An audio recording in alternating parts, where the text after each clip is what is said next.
Doctor Anjan Shastri, doctor Anjan Shastri.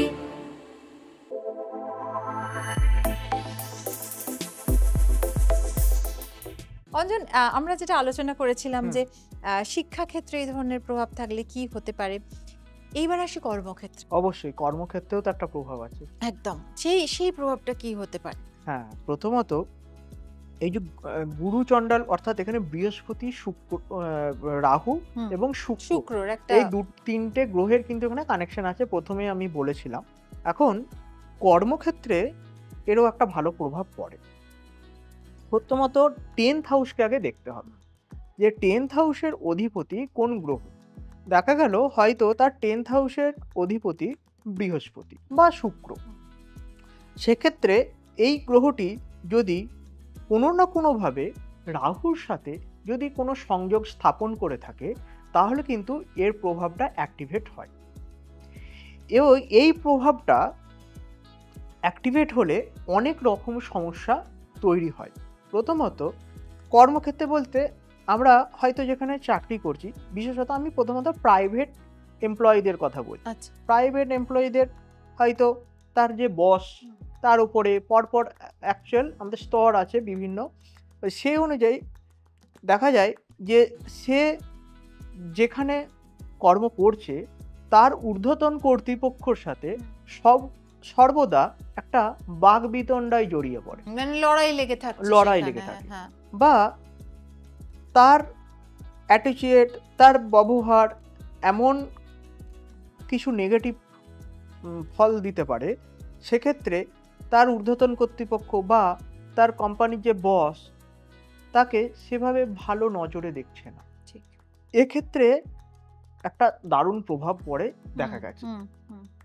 এছাড়া আমি দেখতে পেয়েছি যে তার হয়তো যে সিনিয়র তার সাথে তো হচ্ছেই, হয়তো কোনো, আমি ধরলাম এটা প্রাইভেট কোম্পানিতে, যদি গভর্নমেন্টের ক্ষেত্রেও হয়, গভর্নমেন্টের ক্ষেত্রে দেখা যায় যে তার ঊর্ধ্বতন কর্তৃপক্ষের সাথে যথেষ্ট একটা মিসআন্ডারস্ট্যান্ডিং হচ্ছে, সমস্যা হচ্ছে। এটা হতে দেখা গেল যে তাকে সেই জায়গাটা থেকে ট্রান্সফার করে দিল, তার জীবনে কিন্তু একটা প্রবলেম এসে গেল। অনেকে দেখেছি ট্রান্সফার জনিত কারণে পরবর্তীকালে চাকরি চলে যেতেও আমি দেখেছি যে বিভিন্ন জায়গায় গিয়ে বারবার তার এত একটা ব্যাড উইল তৈরি হয়ে গেছে, তখন বাধ্য হয়ে কর্ম ছেড়ে দিচ্ছে। একদম একদম এটা হচ্ছে হয়, এটাও এই গুরুচণ্ডাল যোগের প্রভাব, বৃহস্পতি। এবং এই যোগটা যদি 10th হাউসে যদি সৃষ্টি হয় এবং তার সাথে যদি কোনো পাপক গ্রহ এবং সেই বৃহস্পতি গ্রহ যদি দেখা যায় যে হয়তো 10th হাউসের লর্ড সে নক্ষত্রগত দিক থেকে পাপ নক্ষত্র কানেক্ট করেছে, তাহলে কিন্তু এই চাকরি চলে যেতেও পারে। সেটা হতে পারে প্রাইভেট বা গভর্নমেন্ট, অর্থাৎ তার কর্মের জায়গাটা কিন্তু যথেষ্ট একটা সমস্যা কিন্তু দিতে পারে। অর্থাৎ এই গুরুচণ্ডাল যোগের একটা প্রভাব কিন্তু যথেষ্ট আছে, সেটা কর্মক্ষেত্রে ভীষণভাবে কিন্তু এফেক্টেড হয়। ডক্টর অঞ্জন শাস্ত্রী তার জীবন জুড়ে রয়েছে তার কর্মপ্রতিভার সাফল্যমণ্ডিত জীবনযাত্রা। এই ডক্টর অঞ্জন শাস্ত্রী দেশে এবং বিদেশে নানা সম্মানে ভূষিত হয়ে চলেছেন। দেখে নেব তারই এক ঝলক।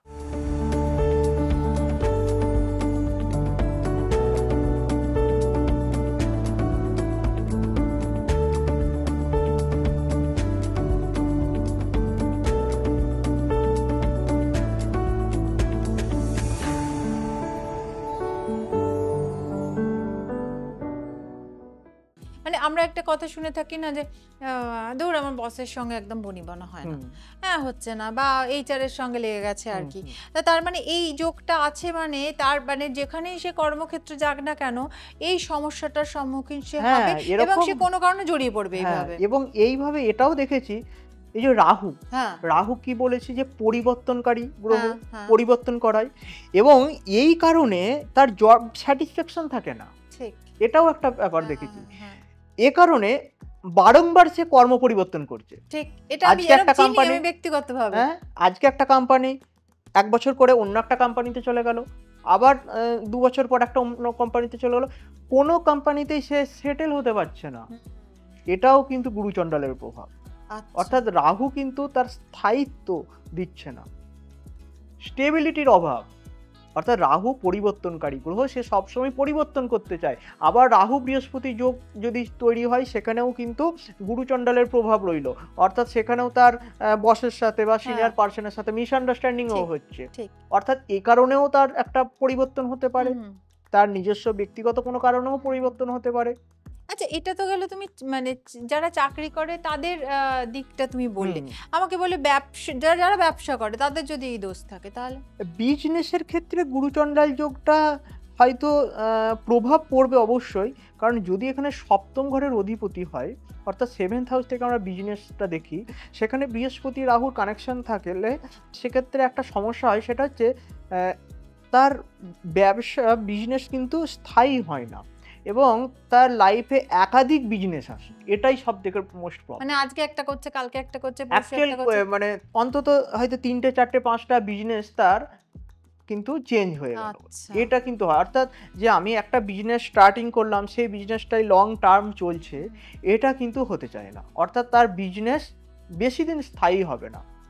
আর সেটা যদি হয় ফুডের বিজনেস বা গার্মেন্টসের বিজনেস, আচ্ছা। তাহলে তো আরোই হবে না, কারণ বৃহস্পতি ফুড, গার্মেন্টস বা হচ্ছে ম্যানেজমেন্ট ওরিয়েন্টেড বিজনেস বা হয়তো কোনো এডুকেশনাল বিজনেস, এগুলো কিন্তু অ্যাকচুয়াল বৃহস্পতির মধ্যে আমরা এটা দেখে থাকি, বা অর্থাৎ বৃহস্পতির উপর ডিপেন্ড করে এগুলো আচ্ছা, আমরা হ্যাঁ। কানেকশনগুলো দেখি। হুম, হুম। অর্থাৎ সে দেখা যায় হয়তো কোচিং সেন্টার খুঁজলো, আজকে একটা কোচিং সেন্টার খুললো, কোচিং সেন্টারটা অফ করে দিয়ে আবার হয়তো সে কম্পিউটার দিকে চলে গেল। হ্যাঁ, বিভিন্ন রকম, কখনো হয়তো দেখা গেল সে টিউশন নিয়ে চলে এলো, মানে বিভিন্ন রকম কর্ম মানে এক এক এদিক সময় ওদিক। এক এক রকম ব্যবসা সে খুলছে হ্যাঁ, এবং সেটা থেকে বা যদি কিছুদিন বাদে শিফট করে হ্যাঁ, যাচ্ছে। যদি সে খাদ্যতে হয়, মানে ফুডের বিজনেস, আজকে একরকম ফুডের বিজনেস করছে, আবার সেটা চেঞ্জ করে অন্য রকম চলে গেল। অর্থাৎ এটা চেঞ্জটা খুব তাড়াতাড়ি। হুম, হুম। তার মানে এই গুরুচণ্ডাল দোষ যেটা আমরা চাকরি ক্ষেত্রে যেটা দেখছি, যে ঊর্ধ্বতন কর্তৃপক্ষের সঙ্গে সংঘাতের প্রবল সম্ভাবনা এবং সেখান থেকে অনেক সময় চাকরি পরিবর্তন, এবং এই ধরনের যোগ যদি বেশি আপনার জন্ম ছক অনুযায়ী তার কুগ্রহের প্রভাব যদি পড়ে, তাহলে কিন্তু চাকরি হারানোর মতো জায়গাতে চলে যাচ্ছে। আর ব্যবসায়িক ক্ষেত্রে যেটা আমরা দেখছি সেটা হচ্ছে একটি ব্যবসা খুলে তিনি স্থায়ী হতে পারছেন না, এবং বিভিন্ন সময় বিভিন্ন ব্যবসা তিনি খুলছেন কিন্তু কোনোটাতেই সাকসেস হচ্ছে না। তাতে কি হচ্ছে, সময়, জীবন এবং কোথাও গিয়ে অর্থের ক্ষতি ঘটছে তার। একদমই তাই, মানে সে বৃহস্পতি তার অর্থের ক্ষতি কেরিয়ারে করেছে। কোথাও সে স্টেবল হতে পারছে না। এইগুলো থাকলে কিন্তু আমাদের চাকরি, ব্যবসা বা যে কোনো প্রফেশনে একটা গন্ডগোল থাকে, এবং বেসিক্যালি আমরা যেটা দেখি যে ঊর্ধ্বতন কর্তৃপক্ষের সঙ্গে সংঘাতের জায়গাটা তৈরি হচ্ছে, যেহেতু বৃহস্পতি, রাহু এবং শুক্রের কম্বিনেশন ঘটছে, তো তার ফলে এই গন্ডগোলটা হতে পারে হচ্ছে। এখানে বৃহস্পতি রাহু বা বৃহস্পতি শুক্র, হ্যাঁ, কম্বিনেশনটা ঘটছে, এবং এক একটা কম্বিনেশনের এক এক রকম ফল, এবং সেই ফল অনুযায়ী কিন্তু রেজাল্টটা আমাদের লাইফে আসে যার এই ধরনের যোগ আছে। তো এই ধরনের আলোচনা কিন্তু আমাদের চলতেই থাকবে, এবং তার জন্য আপনাদের আমাদের সঙ্গে থাকতে হবে এবং শুনতে হবে আমাদের এই আলোচনা, কারণ সবসময় আমরা চেষ্টা করি আপনাদের কাছে সঠিক জ্যোতিষের যে তথ্যগুলো সেগুলো পৌঁছে দেওয়া, বিভ্রান্ত না করে সঠিক তথ্য আপনাদের কাছে দান করা। আর এই আলোচনা আরও বিস্তারিত জানার জন্য আমাদের সঙ্গে থাকতে হবে। ইউটিউব চ্যানেলটিকে অবশ্যই সাবস্ক্রাইব করে দিন, বেল আইকনটি অবশ্যই প্রেস করে দেবেন, তাহলে সমস্ত নোটিফিকেশন আপনাদের কাছে পৌঁছে যাবে। একটু লাইক, শেয়ার করুন, আপনারা প্রশ্ন করুন, বারবার যেটা আমরা বলছি, আমরা কিন্তু আপনাদের প্রশ্ন উত্তর, মানে আমি নয়, অঞ্জন এখান থেকে ডেফিনেটলি আপনাদের দেবে।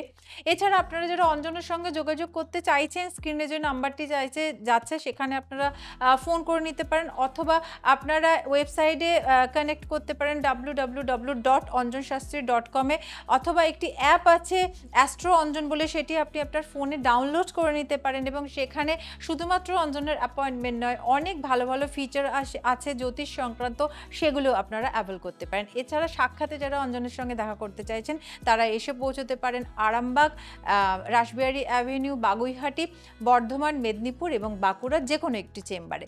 আর এই ধরনের অনুষ্ঠান আমাদের সঙ্গে থাকুন, আমরা কিন্তু কথা দিচ্ছি অনেক সুন্দর সুন্দর আলোচনা নিয়ে বারবার ফিরে আসবো। ডক্টর অঞ্জন শাস্ত্রী।